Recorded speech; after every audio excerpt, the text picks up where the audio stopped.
process of degradation, he had acquired literacy, eventually escaped to freedom. And I said, man, we never spend as much time with that narrative as we should. Again, it's something you can use with your kids, certainly in your AP class, and maybe even more than that. There's a great moment in Up From Slavery, in Narrative Left Frederick Douglass, where he basically talks about himself now, this person with this powerful voice. And he compares himself to the shivering little child living without shoes in a scratchy shirt as a slave.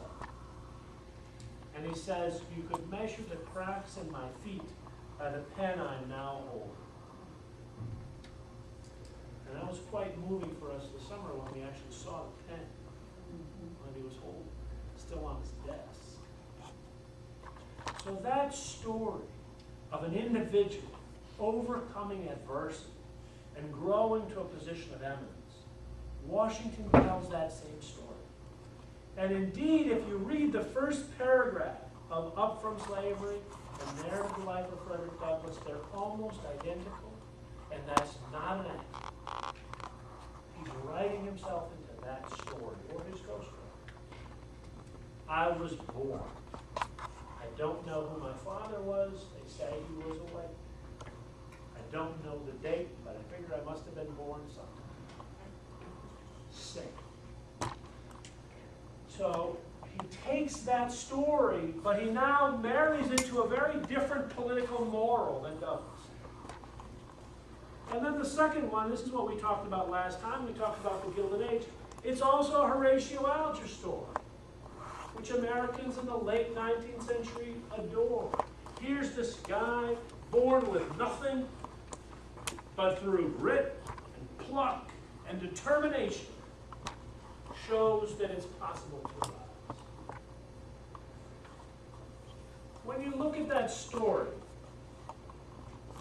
it's an extraordinary story, actually, and I do hope that you'll have some occasion to be able to perhaps use it in one of your texts, or in one of your classes. Washington was born in what is now West Virginia in the last days of slavery. His father was a white man. Washington never knew. I'm not sure to this day we know for certain who he was.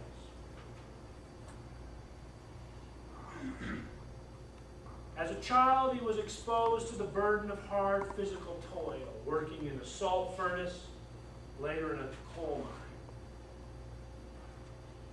mine. In the 1870s, determined to get an education, he set out on foot to Hampton Institute, a school in Virginia on the coast not far from Norfolk. Hampton was really interesting. Hampton was one of a series, I think there were 8 of them, schools established by northern missionaries for the freed people after the Civil War. Tougaloo College in Jackson was one of them too. These American Missionary Association schools, part of what W.E.B. DuBois called the campaign of the New England School Moms, were designed to prepare black people for the burdens of citizenship. Some of them would graduate to become universities. Fisk in Nashville. Hampton had gone in a different direction. And that it had done so is a testament to this man, Samuel Chapman Armstrong. I'm going to tell you a little bit about this guy. Samuel Chapman Armstrong was Washington's mentor. He's described at length and with great reverence in Up From Slavery. He was a Union general during the Civil War.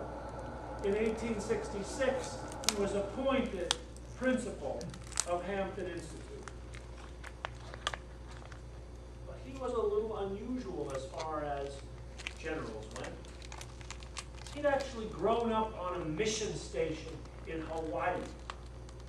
His father was a missionary in the 1840s and the head of the schools that the American Missionary Association was establishing for Hawaii. That's Samuel Chapman Armstrong as an older man. That's his father, Richard Armstrong. Richard Armstrong had developed a formula for education that he called industrial education.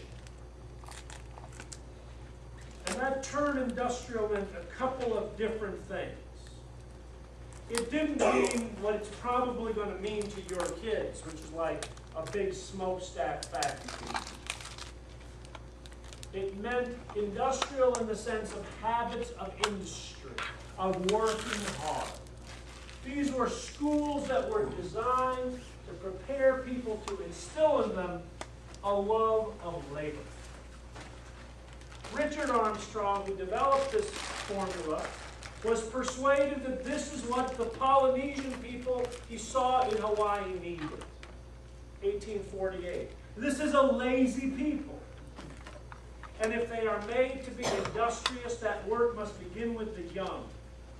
So I am taking strenuous efforts to have some sort of manual labor connected with the school.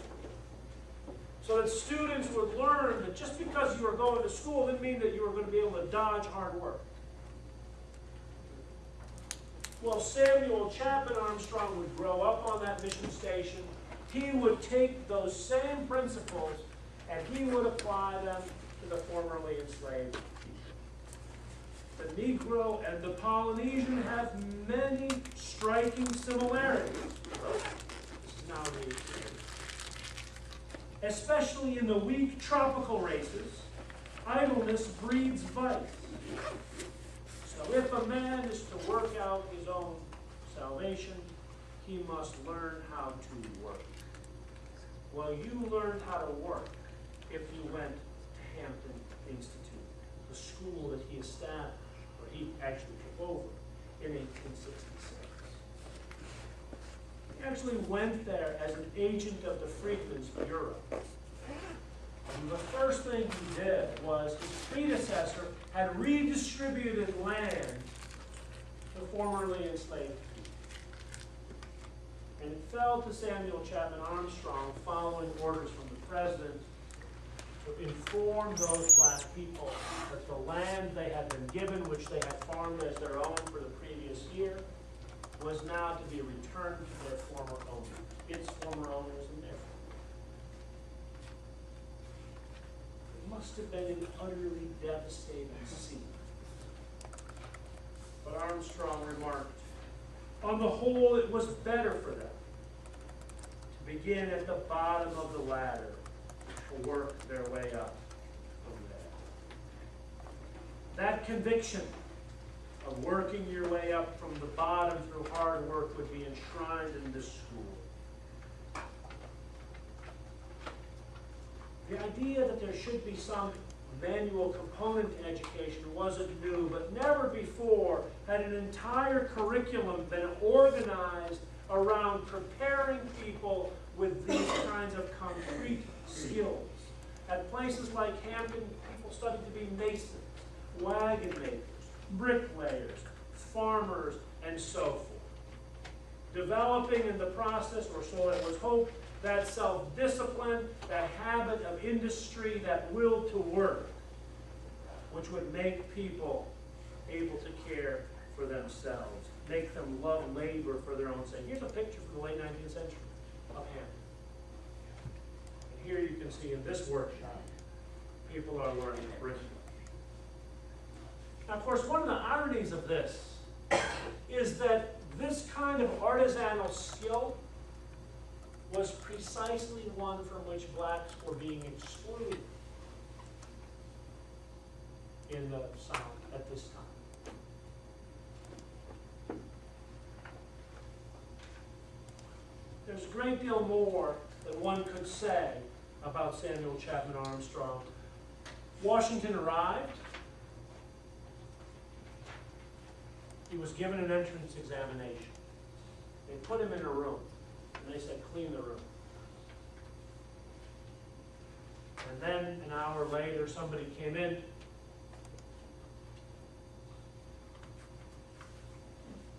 he passed his entrance examination. In fact, one of the things that would happen in Hampton once Washington began teaching there, people who came and wanted to work or wanted to go to school, they put them to work 10 hours a day in the school brick field, plodding through mud making brick.